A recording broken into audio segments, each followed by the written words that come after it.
Je suis Olivier Creusy, je suis le directeur des programmes et des certifications de l'ISCOM. Quels sont les 3 métiers emblématiques de votre spécialisation? Le métier essentiel couvre l'ensemble du champ de la performance des contenus digitaux par le biais du référencement, donc naturel ou payant, et l'optimisation des contenus de façon à maximiser le trafic dans les écosystèmes digitaux des marques et des entreprises. Ensuite, nous avons le développement de toute l'industrie publicitaire digitale avec une montée en puissance inexorable de la part des investissements des annonceurs dans la publicité connectée, des nouveaux modèles comme le retail media, et un troisième univers qui est celui du contenu, du community management, de la création et de l'entretien d'un lien aussi étroit et fidélisant que possible avec des publics connectés. Quelles missions sont généralement confiées aux jeunes diplômés dans cette spécialisation? Alors globalement, ce sont des métiers qui visent la performance, donc plutôt des métiers qui assemblent différentes prestations, puisque le marketeur digital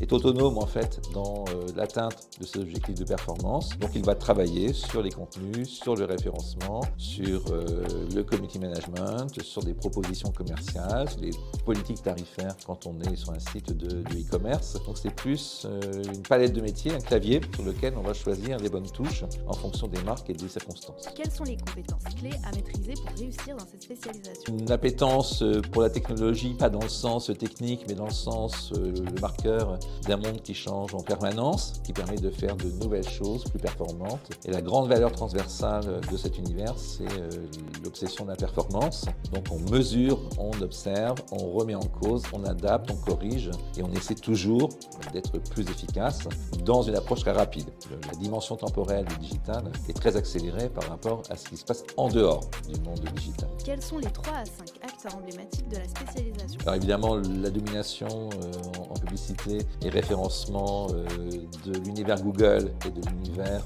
Meta. Dans le domaine du e-commerce, bien sûr, Amazon, aujourd'hui c'est suiveur chinois comme Chine. Donc ces grands acteurs internationaux de la consommation désormais grand public. Et puis après, les grands acteurs publicitaires aussi, en termes de création aujourd'hui, s'intéressent à comment créer un lien en community management avec de la création de contenu digital qui soit intéressante, engageante, des applications et des activations qui soient un peu addictives. Dans quel type d'entreprise vos étudiants trouvent-ils le plus souvent leur alternance ou leur premier poste? On a vu beaucoup de social rooms et de départements digitaux se développer chez à peu près tous les grands annonceurs ou même les annonceurs moyens, puisque c'est la promesse de pouvoir être autonome dans une prise de parole auprès de ses publics, en particulier si on n'a pas les moyens d'accéder à la publicité traditionnelle. Toutes les agences de publicité aujourd'hui, bien sûr, ont des offres digitales complémentaires, donc se sont équipées de jeunes talents qui ont ces compétences. Alors il y a des agences spécialisées aussi dans certains métiers spécifiques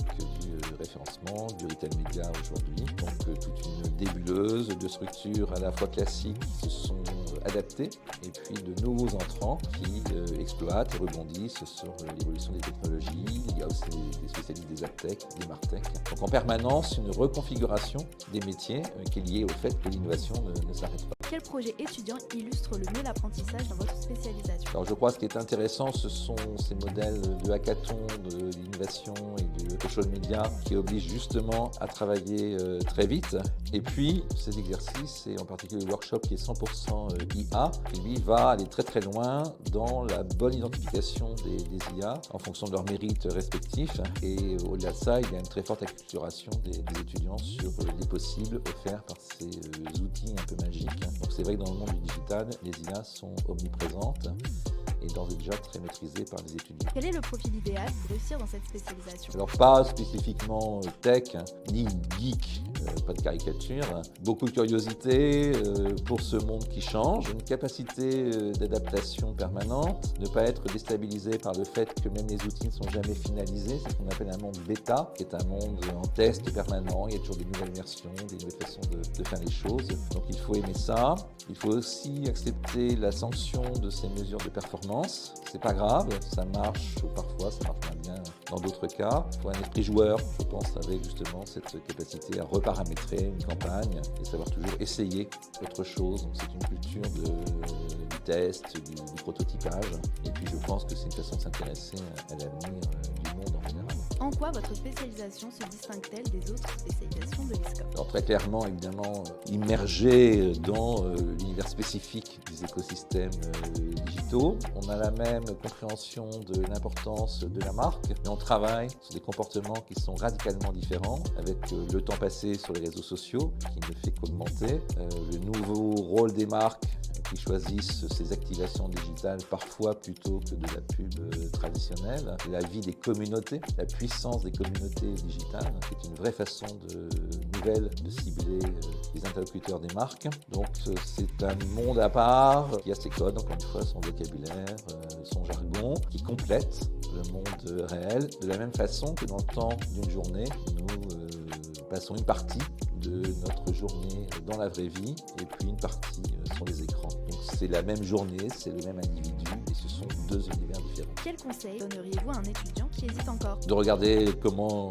il vit, d'observer comment les marques jouent aujourd'hui sur les réseaux sociaux, de comprendre que les opinions politiques, les débats de société, les combats justes, parfois moins justes, aujourd'hui se développent sur ces écrans. Donc c'est une façon de vivre l'époque contemporaine en étant au bon endroit, à condition aussi d'être un observateur critique, donc d'aller se cultiver aussi à l'extérieur du monde digital, que l'on comprend si on a un point de vue qui permet de prendre un peu de hauteur.